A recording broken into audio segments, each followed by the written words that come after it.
Russia's imperialistic ambitions rest largely on one important assertion widely accepted by the Muscovites. It proposes that Russians and Ukrainians are one people destined to live in one country with its capital, naturally, in Moscow. Therefore, nothing irritates the Russians more than the glaring differences between the two nations in language, culture, historical experiences, and mentality. If the Russians do recognize some differences, they will claim these are no greater than the inconspicuous variances between any two given regions of Russia. Most Russians perceive Ukrainian language and Ukraine itself as an unfortunate historic misunderstanding that arose from the harmful influence of Lithuania and Poland.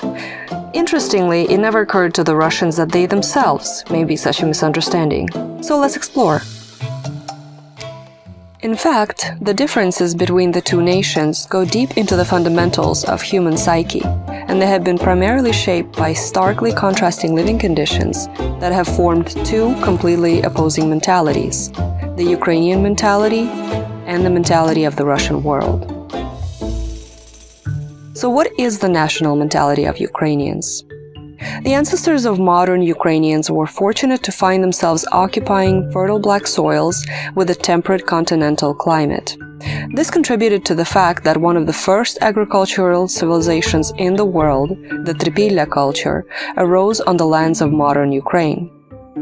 With the development of arable farming land cultivation techniques, fertile black soils made it possible to obtain high-yielding crops from land cultivated by a relatively small group of people.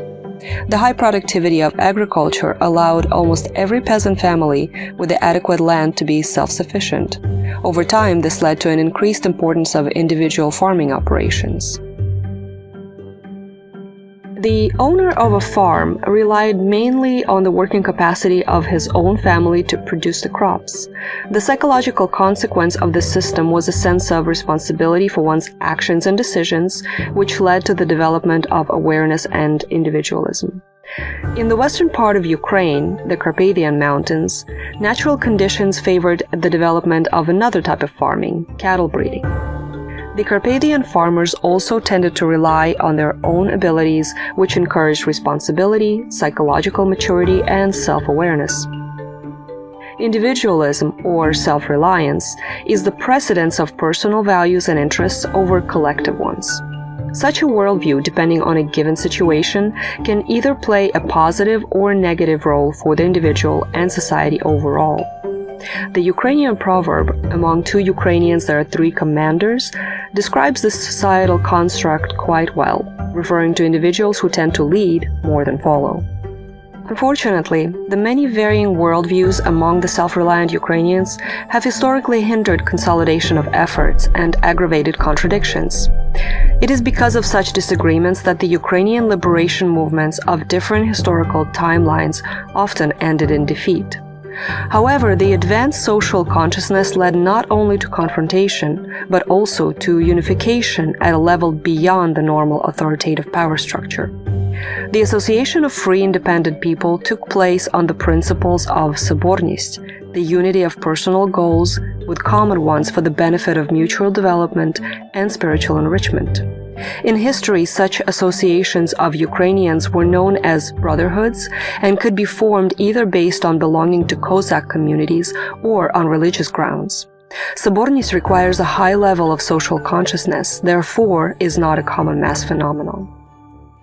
It is due to this unity that the Ukrainians created a phenomenon hard to find in the military history of other countries.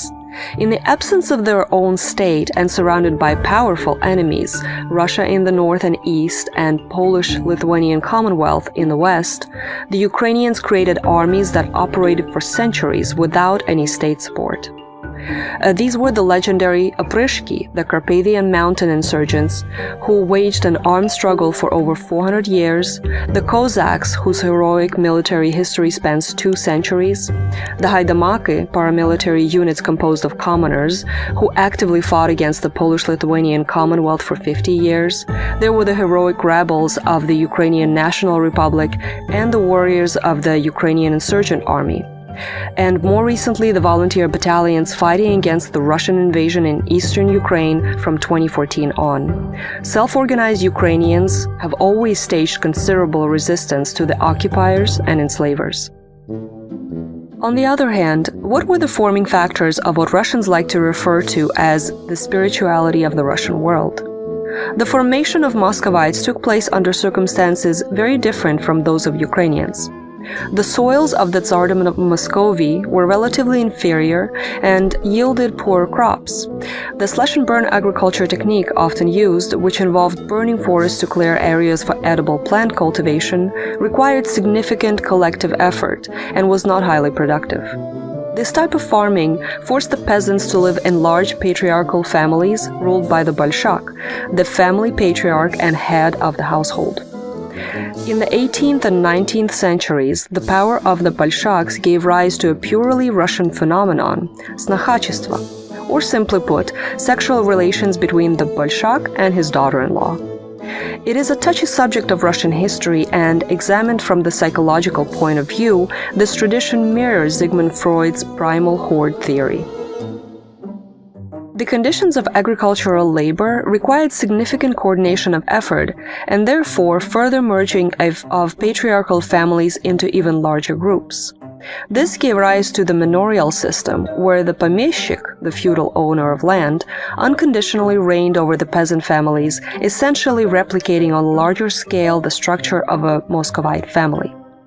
Serfdom appeared to be such an organic fit for the mysterious Russian soul that the Russian Empire was last in the world to abolish it.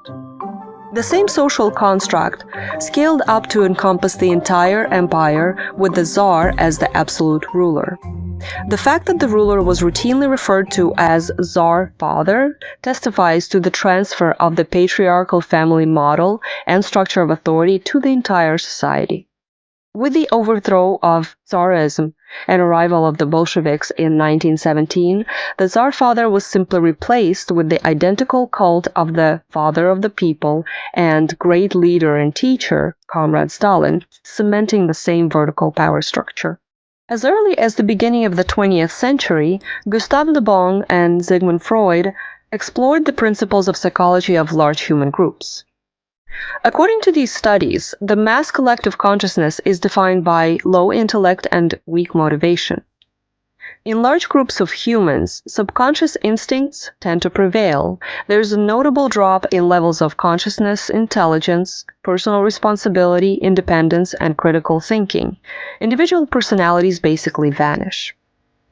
These conditions promote an infantile psyche and paternalistic trends in society, forming in the populace an unwavering belief that only the male authority figure, such as Father Tsar or Father of the People, can make good decisions for society as a whole. To summarize, the low agricultural productivity of Muscovy and frequent crop failures due to climatic conditions historically forced the Muscovites to look for alternative survival techniques, creating a strong power vertical. In turn, this authoritarian structure among people with a dominant collective consciousness created good conditions for aggression, attacks on neighbors, and general trends for external expansion. Stealing the neighbors' crops or attacking smaller nations and forcing them to pay tribute was a better alternative to hard labor on barren lands. A good example of groups of infantile persons led by an authoritative leader is teenage gangs. They feel confident and invincible as part of a pack and often act recklessly. Russian aggression against Ukraine at times does resemble unprovoked teenage mob violence against an unsuspecting adult. The victim is not always able to fight back. It is difficult for one to defeat the group. Additionally, the innate individualism of Ukrainians and resulting lack of a strong authority structure weakens the country's capacity to resist external aggression. Historically, various leaders in Ukraine consistently failed to find common ground on the method of resistance, and this trend continues today. Totalitarian societies are governed by an authoritative leader at the top of a clearly defined and vertically aligned power structure. Conversely, democratic societies that value personal freedoms generally elect relatively liberal politicians. No system, however, is perfect. A dictator inevitably leads his country to collapse, while democracies have been known to elect politicians with low moral and intellectual qualities.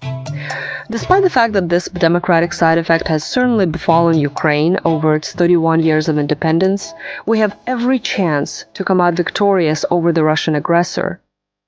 Because unity among highly conscientious individuals in all respects surpasses a crowd driven by primitive impulses. Thank you for watching. Please like and subscribe.